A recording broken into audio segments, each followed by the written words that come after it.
All right, y'all, we got a good one. We got Dr. Insanity. We got How Cops Captured the Minnesota Mass Shooter. If y'all new, man, hit the subscribe button right now and join the fam. Kickback gang. Yes. Cut that post notification bell on, man. Let's get to the Got video. it on. Snack up, too. Let's get it.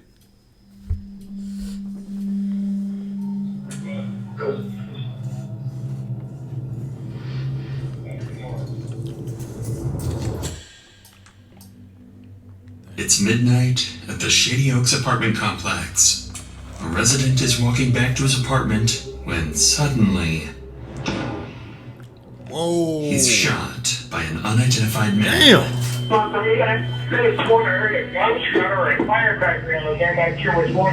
When police rush to the scene, they're immediately faced with a barrage of gunfire targeting anyone who moves, and no idea who or how many shooters are active, all while dozens of innocent lives are at fatal risk.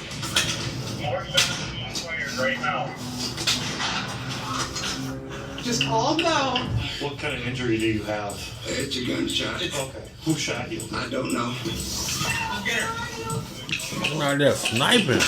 I want to get snipers put up on the east side. Yes. Get over here! Get over here! Get down on the ground now! Why do people just Miserable. do this? I don't get it. Miserable. So they like At approximately 2:17 a.m. on that Sunday night, officers receive reports of gunshots near Shady Oaks apartment complex. Minutes later, around 2:20 a.m., first responder officer Cody Needham approaches the scene to investigate. Little does he know, the gunshot reports were part of a trap set by the shooters, and he was driving straight into it. Damn.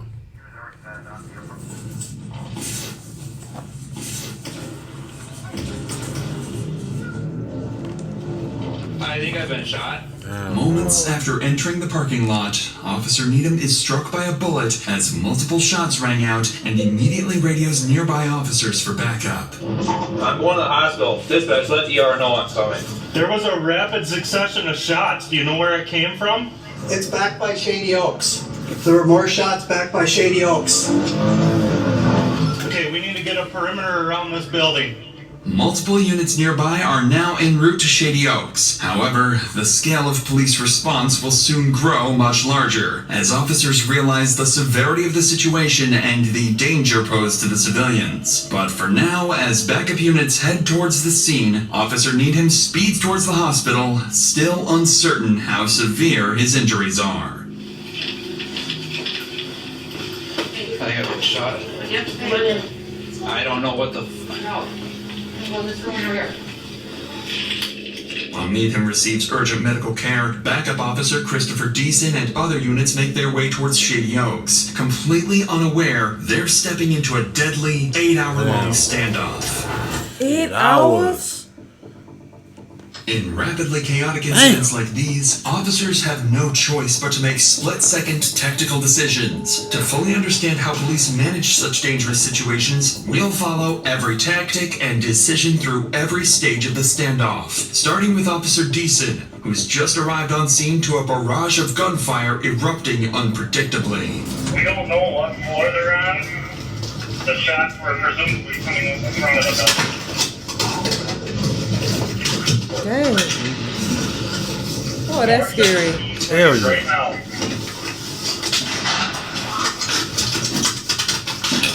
Okay. Looks like you've been hunted out there. Hunted.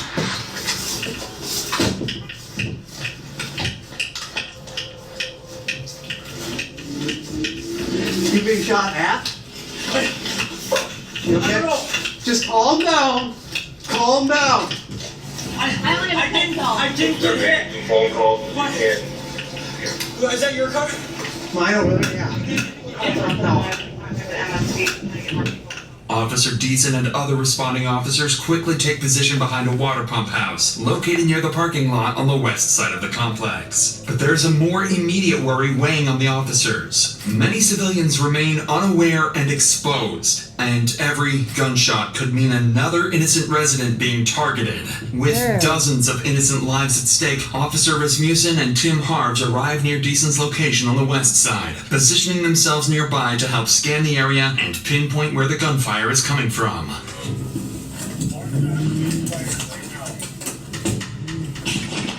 306, 2400 start. As soon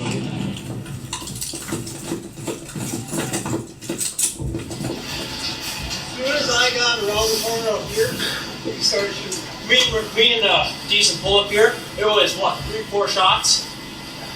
And when I took up here before, we got shot at. So somebody's shooting out the window of the building. Chris, can you come over here? They're shooting at any law enforcement that comes through. If we go out any further, we're gonna get shot. If this is an active shooter, we need to get a team ready. We need to probably start dealing with it. At this stage, the situation facing officers is extremely dangerous. The Shady Oaks apartment complex contains approximately 126 units, and with near zero visibility and gunshots ringing out unpredictably, police have no way of pinpointing exactly where the shooters are located, whether they're barricaded, mobile, or roaming freely, or even how many shooters are active. What's more alarming is that officers don't yet realize they're dealing with a carefully planned ambush, and the next few minutes will make that terrifyingly clear. We want to get eyes on the building. We need to get cars there. We need to get back over here, right?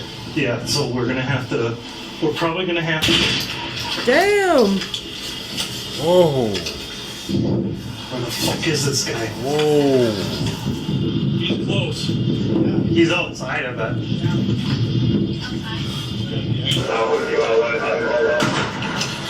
Okay. He's running across! You see him?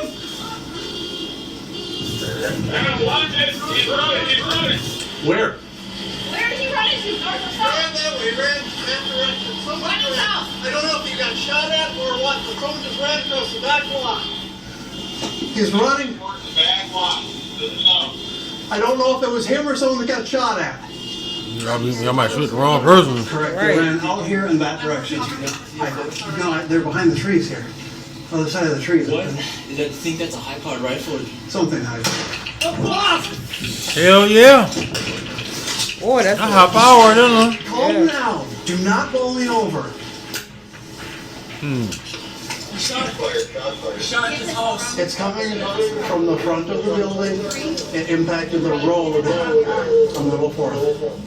One of the shots officers just heard was aimed at a resident who stepped outside the building, completely unaware of the active threat. He was struck and immediately ran away. With danger escalating and officers still unsure how many shooters they're dealing with, or even where the next shot might come from, their immediate focus shifts to two critical priorities. First, identify and engage the source of the gunfire. Second, secure the perimeter and evacuate civilians inside and outside the building to prevent further casualties. However, officers still don't have a key to access the building from any side, adding a major complication to their plan. So, to move forward, Officer Deason and Harves formulate a tactical plan. One group remains in position, carefully engaging and distracting the shooters to pinpoint their exact locations and number. Meanwhile, a second group cautiously moves around the perimeter, evacuating civilians from areas exposed to gunfire. With that said, let's get back to the scene. The evacuation team is about to spread out and begin sweeping the west side of the perimeter. With the shooters' identities still unknown, they have to treat everyone they encounter as a potential threat. Come here. Hey, come here. Do you have a key fob to the building? Okay. Are you okay? Yeah, motherfucker, shoot me. You should have made you got the sidewalk and said, oh, you're so scared that I'm surprising, but say to me. I heard it. I see it in the kitchen door. Here, go back to your car. Now, it's the second floor. Did you think it's the I'm second pretty for sure. It's the second floor on the far side. Okay. Go back to your car. Stay in there, okay? Officer Rasmussen manages to clear this first encounter with a resident safely, but as he moves further into the parking lot, he spots someone he believes might be one of the shooters. Uh-oh.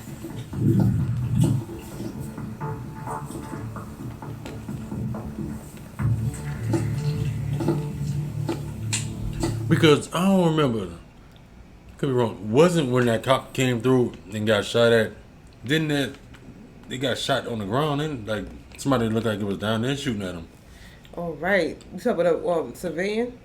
No, when the cop was going through checking the area and he got shot at. It did look like it was coming So from like the shooter probably down there somewhere. Yeah. Like, Could be the one he might want to walk up on. I don't know.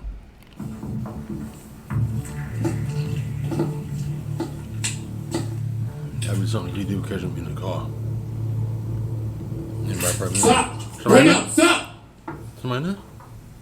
Turn around! Oh, no, Drop to it's your okay. knees. I'm looking in the car. You over there? Yeah, I got a guy that just walked out. He's in the parking lot. I got him at gunpoint. I need somebody out here. Stay where you're at right now.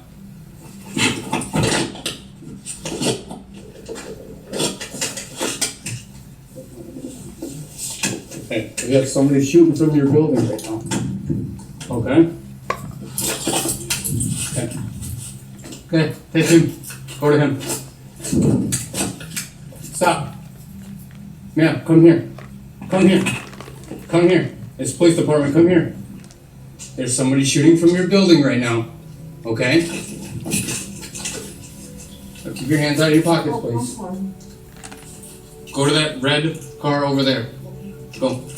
The individuals turn out to be residents, completely unaware of the danger they've just narrowly avoided. But Rasmussen's attention quickly shifts towards two more residents exiting from the back of the building, one clearly injured and struggling. Dang. Keith, you got up in the building? This way.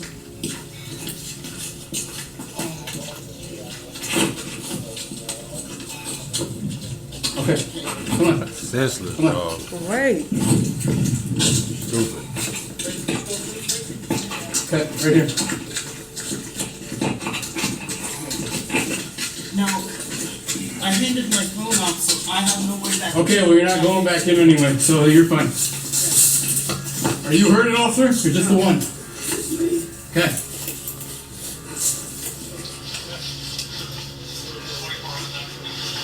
I'm right here. That light pole right there. The light. Okay. What kind of injury do you have? It's a gunshot. Okay. Who shot you? I don't know. I come out that door we just came out of was facing that way, and that's when I got shot. Okay. Come right over here, sir.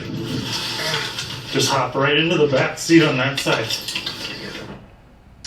One of the civilians encountered by police is Shady Oaks resident Daniel Thorpe, the same person officers spotted running away earlier after being targeted by gunfire. Daniel is now the second confirmed victim following Officer Cody Needham.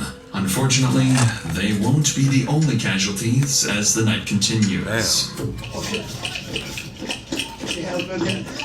Get over here! Get over here! Hours. Get down to the ground now!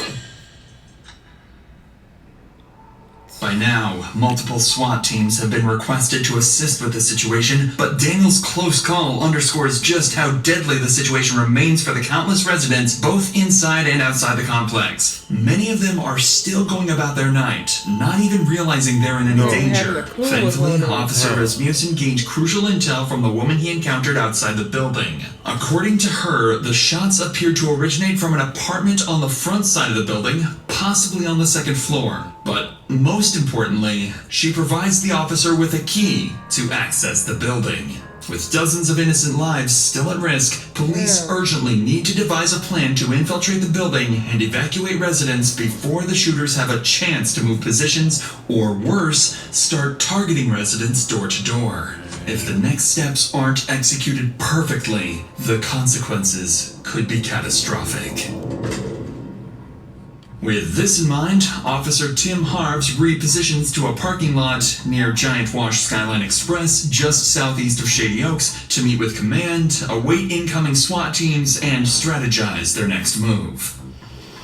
We haven't been able to get...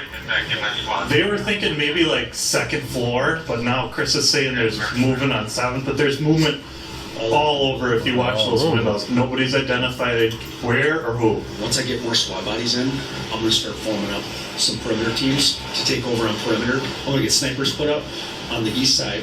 Yes, yeah. So they can kind of get all the shots have been coming from the front of the building. By this stage, police have gained important but conflicting information about the shooters. Witnesses indicate activity on the second floor at the front of the building, yet Officer Deason's group has reported suspicious movement higher up, possibly as high as the 7th floor. With these conflicting reports, the situation remains risky and unpredictable. So, To gain some control, multi-jurisdictional SWAT teams are now en route to help secure the building's perimeter, deploy snipers, and infiltrate the complex to evacuate civilians trapped inside. In the meantime, Officer Christopher Deason and his group continue to hold a critical position at the West End, actively scanning the building to pinpoint how many shooters they were dealing with and their locations. Shot fired, shot fired. It's crazy because you don't know where he at. Right. Oh, he, she. Yep. Yeah. Anywhere. Correct. Correct. Some are moving towards this.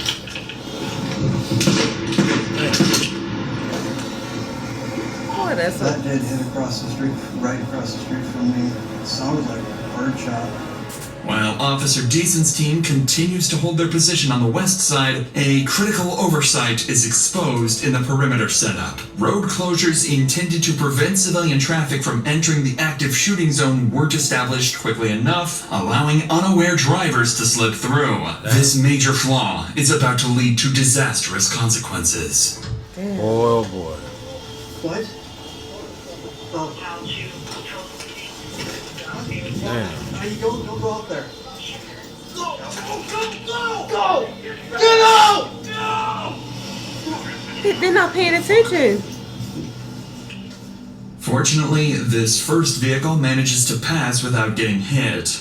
But just minutes later, officers spot another set of headlights approaching, heading directly into the line of fire.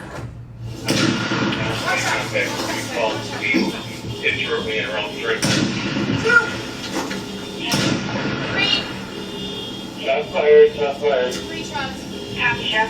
People like that just need to just go ahead and just leave this place. Damn, they wake That up. just don't make no Still sense be right waking there. up. Maybe. They're not aiming directly at us. Yep. Vehicle coming northbound on 4th. Officers quickly realized the rapid succession of shots was not directed at them, but at a civilian vehicle passing by the front of Shady Oaks. After being hit, the driver continues forward, eventually stopping on the west side, still within the active firing zone, but close to where officers are positioned. That's when they hear the driver's disturbing screams. Get over here!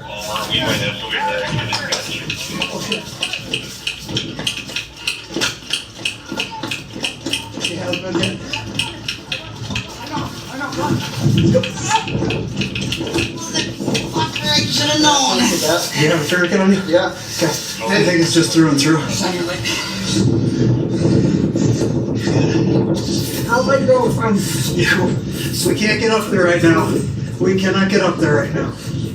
The injured driver was struck in the leg and is rapidly losing blood. Officers quickly apply a tourniquet to control the bleeding and stabilize him until he can be transported to the hospital. But before they can even catch their breath, another serious problem appears. Other residents and civilians continue to pass close to the active firing zone, Man, they're not hearing the oblivious fire. to the lethal danger surrounding them.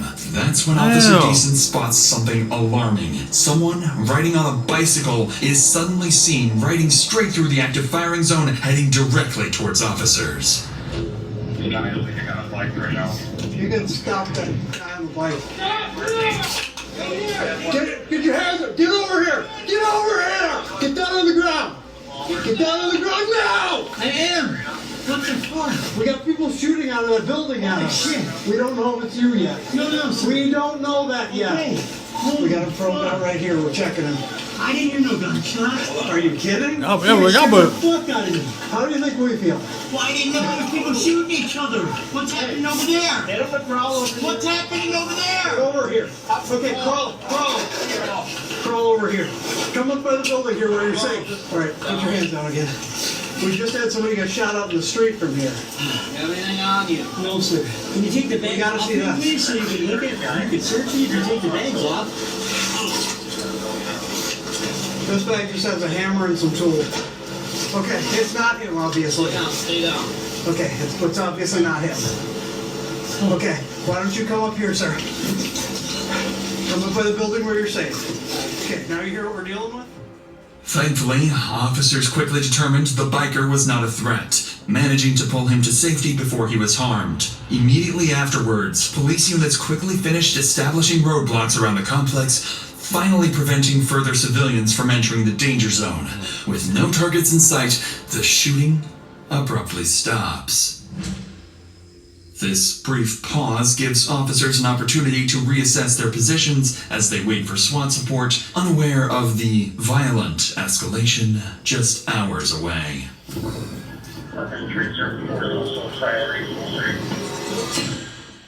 Damn, this took out a while to go.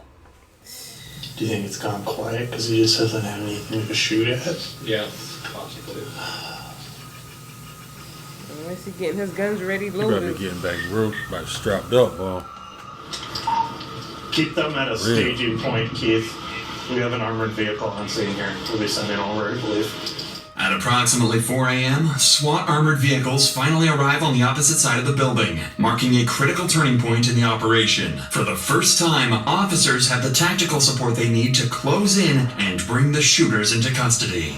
Yeah, we've got 4 individuals here now. Very 13. Boy, eh? You want to jump in with him? Yeah. Alright, we're coming. Thanks for coming. Yeah, I know our team's setting up too, so we'll be over here soon. Not what we expected. Oh shit. With SWAT teams now on scene, a sniper unit quickly moves into position on the east side of the Shady Oaks complex, giving officers critical visibility. At the same time, entry teams on the west side prepare for their next move. It's finally time to move inside the building. Boy, be careful. Cover you. Get up there, go one at a time, okay? Move, right? Yep. Move it.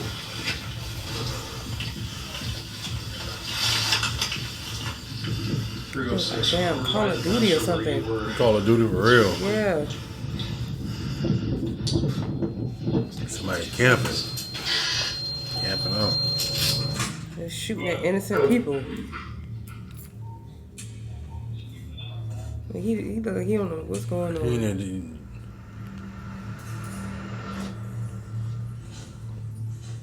You ready out of here? Just walk down that way. Great. After carefully evacuating ground floor residents over the next 2 hours, SWAT teams successfully secure the lower levels, ensuring the shooters have no path to escape. As the sun rises over Shady Oaks, police gain a critical advantage: daylight. With improved visibility, they deploy drones overhead, giving officers a clear, real-time view of the complex. As the drone hovers above Shady Oaks, officers notice movement on the 3rd floor. Someone barricaded near a window in apartment 303. Snipers positioned across the street quickly adjust their aim towards the apartment, while officers remain on high alert, knowing other suspects could be hidden throughout the building. Over the next hour, tensions escalate as the barricaded shooter fires and destroys a police drone monitoring his position. At around 8 a.m., negotiation teams attempt to make contact, urging the shooter to surrender peacefully. But despite repeated attempts, he refuses to respond. He ain't going out like that. By 10 a.m., after over 8 hours of standoff and with peaceful options exhausted, an armored SWAT vehicle pulls up directly into the shooter's line of sight, preparing to launch enough tear gas canisters to saturate the entire apartment.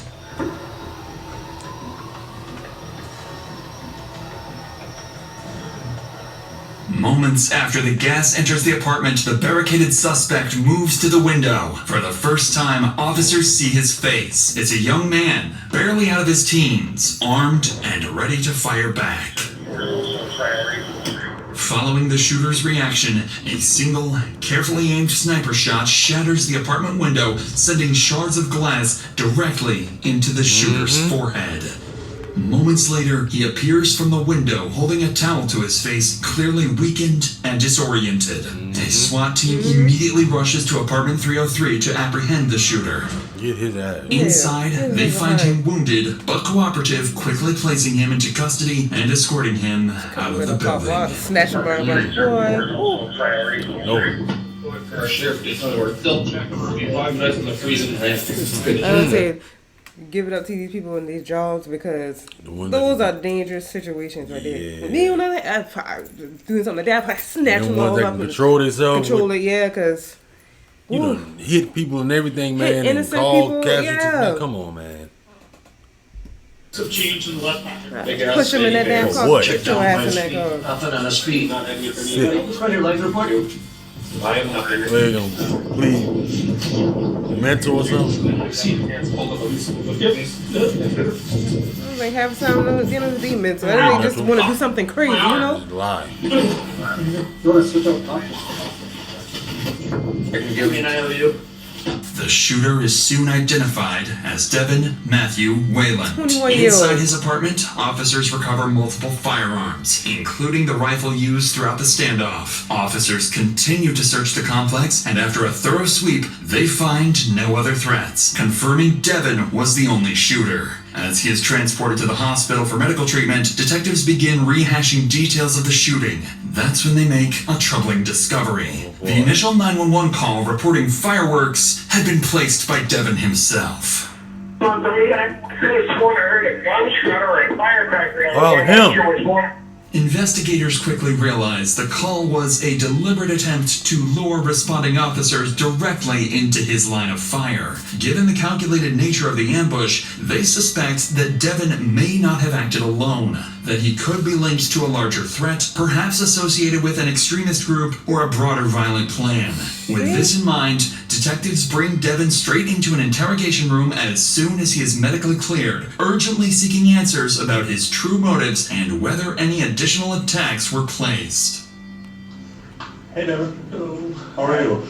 I've been better. Yeah, it looks like it. You doing okay though? Is that okay if we visit? Yeah. Okay. Now, let's back up to the day before the incident and just talk to us about your day and kind of what's going on. Everything seemed alright, everything seemed fine. But, Okay.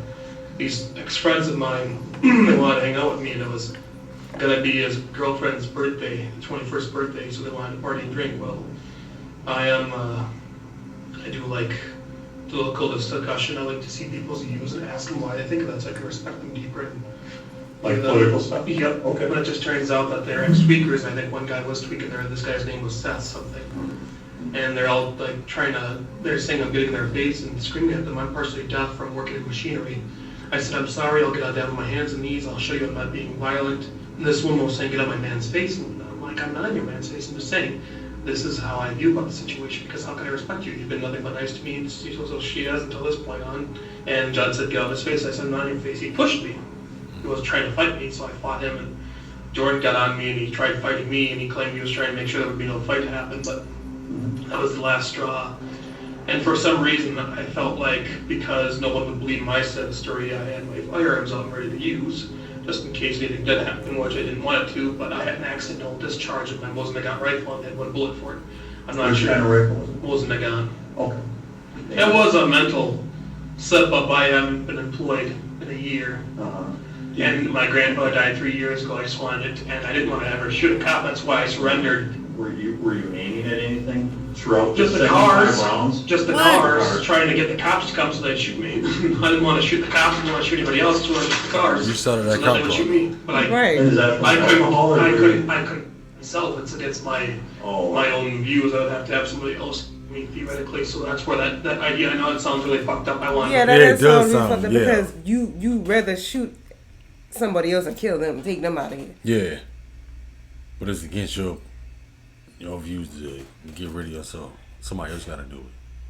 Views. I would have to have somebody else me theoretically. So that's where that idea. I know it sounds really fucked up. I wanted to live. I tried telling myself this and that, but you want to live. Last night's situation or ordeal, it just got too much to me too fast. So, do you remember what exactly you told the dispatcher when you called in? It sounded like there was a gunshot or fireworks or some type of discharge, like some type of fire shot. So if you said the word fireworks, would you mean fireworks from a gun or actually fireworks? I don't know. Did I say fireworks? Or you get You might have. You I don't might have know if said I did. fireworks. I don't know if I did. Perhaps the most striking thing about Devin's confession is his description of feeling trapped between a desperate wish to die and an inability to harm himself. A psychological state commonly known as by cop, where someone intentionally provokes law enforcement into using deadly force to end their own life. Following the interrogation, detectives determined that Devin Wayland acted alone, ruling out connections to any larger extremist groups. Devin admitted to intentionally provoking police to respond with deadly force, driven by anger and humiliation after an earlier confrontation at a party. At a Thankfully, party! the three victims wounded in the shooting, including Officer Cody Needham, would ultimately recover from their physical injuries. When Devin's case reached trial, Minnesota's Court of Appeals rejected the argument that his actions were solely driven by suicidal intent. Although Devin claimed that provoking police into shooting him was his primary goal, the court found his broader actions of repeatedly firing at officers and civilians to clearly indicate a deliberate intention to kill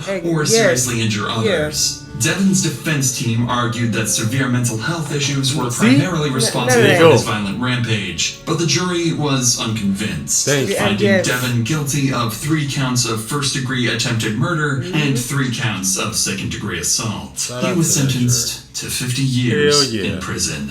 Good. Shout out to that jury. Because he said that he went to a party and they got into an altercation or something. It had nothing to do with nobody else out there. Nothing to do with nobody else. That story just sounds crazy to me because you probably planned that out that wanted to take somebody out. Yeah, just wanted to take multiple people out that day that you did that stuff. Yeah. Multiple people. Because if you wanted so-called cop suicide, whatever it's called, why wasn't you... Suicide by cop. Suicide by cop. Why was you just like in a building... Instead of being outside. Walking around doing so they can go ahead and get it. You ain't really wanted to You didn't really want that. You wanted to hurt somebody. You wanted to kill somebody that night. That's all I wanted. Or multiple people that night. Damn. You gonna make up this whole story that he got into an altercation or something, and now he want to just go ahead and start unaliving all. I don't believe that at all. And they want to claim mental illness, man. Fuck all Ain't that none of that. mental illness. No, ain't none of that going on, man. I'm glad they didn't give him 50 years. Hope it stay right there. Stay behind. What's your thoughts, family? You know you gotta get down there. We gotta chit chat. What's your thoughts? Drop them down, man. We love y'all. Make sure y'all check out the rest of the video. Subscribe if y'all are new over here. We catch y'all next video. Catch y'all next one. Yup.